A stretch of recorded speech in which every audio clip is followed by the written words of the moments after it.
اعوذ باللہ من الشیطان الرجیم بسم اللہ الرحمن الرحیم الصلاۃ والسلام علیک یا رسول اللہ وعلی آلک و اصحابک یا حبیب اللہ۔ الحمدللہ، ایک بار پھر ہمیں رمضان المبارک کا بابرکت مہینہ آتا ہوا ہے۔ آج کا ہمارا فیضان رمضان ٹرانسمیشن بزم اصلاح معاشرہ کی جانب سے ہے۔ آج کا ہمارا موضوع نکاح کے حوالے سے چند سوالات کریں گے۔ حضرت بھی ہمارے ساتھ موجود ہیں، حضرت کی طرف چلتے ہیں۔ السلام علیکم ورحمۃ اللہ وبرکاتہ۔ وعلیکم السلام ورحمۃ اللہ وبرکاتہ۔ حضرت، نکاح کے حوالے سے آپ سے میرا پہلا سوال ہے کہ اسلام میں نکاح کی کیا اہمیت اور فضیلت ہے؟ اللہ تعالیٰ قرآن پاک میں ارشاد فرماتا ہے، یا ایھا الناس اتقوا ربکم الذی خلقکم من نفس واحدہ وخلق منها زوجها وبث منہما رجالا کثیرا ونساء۔ اللہ ارشاد فرماتا ہے کہ اے لوگو، ڈرو اس رب سے کہ جس نے تمہیں ایک جان سے پیدا کیا اور پھر پروردگار نے تمہیں جوڑے جوڑوں میں بنا دیا، پھر اللہ نے تم سے ڈھیر سارے مرد اور ڈھیر ساری عورتوں کو پیدا فرمایا۔ بے شک۔ نکاح کی اہمیت اور نکاح کی فضیلت اسلام میں اس قدر ہے، اور فرمایا کہ مثنیٰ و ثلاث و رباع، تم 2 3 4 نکاح کرو۔ قرآن پاک میں اللہ تبارک و تعالیٰ نے سورۃ مؤمنون ہو گئی، سورۃ نور ہو گئی، سورۃ النساء ہو گئی، اس کے اندر نکاح کے متعلق اللہ تبارک و تعالیٰ نے طلاق کے متعلق تفصیلاً جو ہے وہ بڑی بڑی صورتوں میں اللہ تبارک و تعالیٰ نے ایک کثیر حصہ قرآن میں نکاح کے متعلق جو ہے وہ ارشاد فرمایا ہے۔ آپ علیہ الصلاۃ والسلام کا فرمان بھی ہے، حضرت ابو ایوب انصاری رضی اللہ تعالیٰ عنہ سے مروی ہے، حضور نے فرمایا کہ 4 چیزیں انبیاء کرام کی سنت ہیں: حیا، خوشبو لگانا، مسواک کرنا اور نکاح کرنا۔ تو نکاح کرنا یہ انبیاء کرام کی سنت ہے۔ اور ایک اور حدیث کے اندر حضور نے ارشاد فرمایا کہ بے نکاح مرد اور بے نکاح عورت محتاج اور مسکین ہے۔ تو صحابہ کرام نے عرض کی، یا رسول اللہ، مسکین ہے وہ مرد کہ جس کے پاس مال ہے پھر بھی وہ مسکین ہے؟ فرمایا ہاں، جس کے پاس مال ہے مگر اس کے پاس بیوی نہیں تو وہ مسکین ہے۔ اور وہ عورت بھی مسکین ہے کہ جس کے پاس مال تو ہے پر اس کے پاس اس کا خاوند نہیں۔ تو اسلام نے اس مرد کو مسکین کہا کہ جس کے پاس اس کی بیوی نہیں، اور اس عورت کو بھی مسکین کہا کہ جس کے پاس اس کا خاوند نہیں، چاہے جائے کہ مال و دولت کا ڈھیری کیوں نہ ہو۔ اور دوسرا، نکاح کے حوالے سے آپ علیہ الصلاۃ والسلام کا ایک اور فرمان بھی ہے۔ حضور نے ارشاد فرمایا کہ اے جوانو، تم نکاح کرو، کیونکہ یہ نکاح نگاہ کو زیادہ جھکانے والا ہے اور شرمگاہ کی زیادہ حفاظت کرنے والا ہے، اور جو اس کی طاقت نہ رکھے تو وہ روزے رکھے۔ تو نکاح جو ہے یہ نگاہوں کو جھکانے والا ہے اور انسان کے دل و دماغ کو پاک رکھنے والا ہے۔ تو فرمایا کہ جس کے بعد یہ طاقت نہیں ہے نکاح کرنے کی تو وہ کیا رکھے؟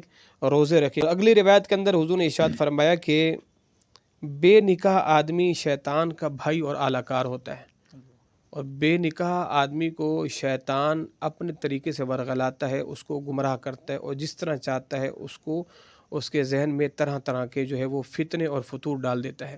النکاح من سنتی فمن راغب عن سنتی، جس نے میری سنت سے منہ موڑا فلیس منی، وہ ہم میں سے نہیں ہے۔ تو نکاح آپ علیہ الصلوۃ والسلام کی سنت ہے، اور نکاح یہ فطرت کا راستہ ہے، اس لیے کہ جو بندہ نکاح نہیں کرتا تو پھر اس کے ذہن میں زنا کے حوالے سے اور بے رہا روی کا وہ بندہ شکار ہو جاتا ہے، اور دنیا کے دیگر جو ہے وہ معاذ اللہ گناہ والے راستوں پر چل پڑتا ہے، اگر وہ جو اسلام نے اور فطرت نے جو طریقہ بتایا حلال طریقہ نکاح، اگر وہ اس کو چھوڑ دیتا ہے۔ دوسرا سوال یہ ہے کہ مہر کیا ہوتا ہے اور اس کی حکمت کیا ہے؟ مہر جو ہے یہ اللہ تبارک و تعالیٰ نے عورت کی شان اور شوکت کو بیان کرنے کے لیے اللہ نے ایک نظام بنایا۔ شاہ ولی اللہ محدث دہلوی علیہ رحمہ فرماتے ہیں کہ یہ مہر عورت کی شان کو بیان کرتا ہے، اس کی عظمت کو بیان کرتا ہے۔ کوئی عورت خلا کا مطالبہ کرتی ہے تو جب وہ خلا کا مطالبہ کرے گی تو اپنے مرد سے یہ کہہ سکتی ہے کہ مجھے آپ خلا دو، تو مرد اسے یہ کہے گا کہ جو میں نے تمہیں مہر دینا ہے وہ مہر مجھے معاف کرو، یا مہر جو آپ کو میں دے چکا ہوں مجھے واپس کرو، میں تمہیں خلا دوں گا۔ تو مہر کی ایک حکمت ہے اسلام کے اندر، تو مہر کی جو ہے وہ کئی حکمتیں ہیں اسلام کے اندر، اور یقیناً قرآن پاک میں اللہ تبارک و تعالیٰ نے ارشاد فرمایا کہ تم عورتوں کو حق مہر دو، خوشی سے دو۔ حضرت، ایک سوال میرا یہ بھی ہے کہ آج کل سوشل میڈیا کا زمانہ ہے، تو ہر کام سوشل میڈیا کے ذریعے ہو رہا ہے، تو کیا نکاح بھی آن لائن ہو سکتا ہے؟ کر سکتے ہیں نکاح؟ نکاح آن لائن ہو سکتا ہے بشرطے کہ ایجاب اور قبول ایک ہی مجلس میں ہونا چاہیے۔ اصل ہے ایجاب و قبول، یعنی وہ ایک مجلس میں ہونا چاہیے، لڑکی جہاں بھی ہو، مگر لڑکی نے اپنے باپ کو بھائی کو اختیار دے دیا اور ان کو اپنا وکیل بنا دیا کہ میں نے آپ کو اجازت دی ہے، جب وہ ایک مجلس میں آ جائے گا وکیل دولہے کے سامنے قاضی کے سامنے تو ایک مجلس ہو جائے گی، تو یوں نکاح جو ہے وہ ہو جائے گا۔ مسلمان مرد غیر مسلم عورت سے شادی کر سکتا ہے، نکاح کر سکتا ہے؟ بالکل نہیں کر سکتا، قرآن میں اللہ نے ارشاد فرمایا الخبیثات للخبیثین والخبیثون للخبیثات والطیبات للطیبین والطیبون للطیبات، خبیث مرد خبیث عورتوں کے لیے اور خبیث عورتیں خبیث مردوں کے لیے، اور پاک مرد پاک عورتوں کے لیے اور پاک عورتیں پاک مردوں کے لیے۔ تو ہندو ہو گئی، مشرکہ ہو گئی، بت پرست ہو گئی، بت مت ہو گئی، مجوسی ہو گئی، تو ان سے نکاح بالکل نہیں کر سکتا۔ اگر وہ شخص عورت کو اپنے مذہب پر اسلام قبول کروا لے تو پھر کیا اس سے نکاح جائز ہو جائے گا؟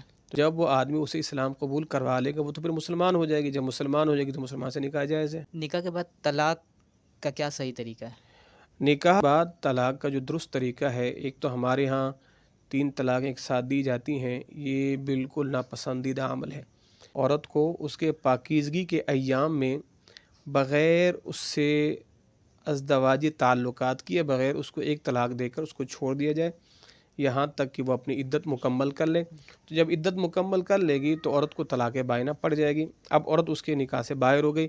اب ان کے پاس آپشن ہے، اگر دوبارہ آپس میں نکاح کرنا چاہیں تو آپس میں نکاح یہ کر سکتے ہیں۔ اگر کوئی شخص زبردستی نکاح کرے کسی سے تو کیا یہ جائز ہوگا؟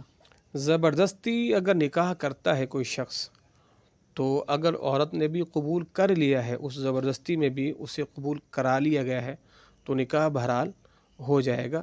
ہاں اگر یہ ہے کہ عورت کو اس کی خبر ہی نہیں تھی کہ اس کا نکاح کر دیا گیا، ٹھیک ہے جی، تو پھر تو نکاح نہیں ہوگا۔ ہاں اگر عورت کو پتہ ہے کہ میرا نکاح کرایا جا رہا ہے، چاہے جائے کہ زبردستی کیوں نہیں ہے، پر نکاح جو ہے وہ ہو جائے گا۔ اگر کوئی مرد ایک وقت میں 2 عورتوں سے نکاح کرنا چاہے تو کیا وہ کر سکتا ہے؟ تو ایک وقت میں 2 عورتوں سے نکاح بالکل جائز ہے، بشرطے کہ وہ 2 عورتیں آپس میں بہنیں نہ ہوں، ٹھیک ہے جی، یعنی جن کو بیک وقت اپنے نکاح میں جمع کرنا درست نہیں ہے وہ نہ ہوں تو کوئی حرج نہیں ہے۔ جیسے 2 عورتیں اجنبی ہیں تو ایک ساتھ ایک وقت میں دونوں سے نکاح بالکل جائز ہے۔ ماشاءاللہ بہت ہی خوبصورت انداز سے قرآن و حدیث کی روشنی میں سوال و جواب کا سلسلہ جاری تھا ہمارا۔ انشاءاللہ ہم اگلے سیگمنٹ میں نئے عنوان کے ساتھ حاضر ہوں گے۔ آج تک کے لیے اجازت دیجیے۔ السلام علیکم ورحمۃ اللہ وبرکاتہ۔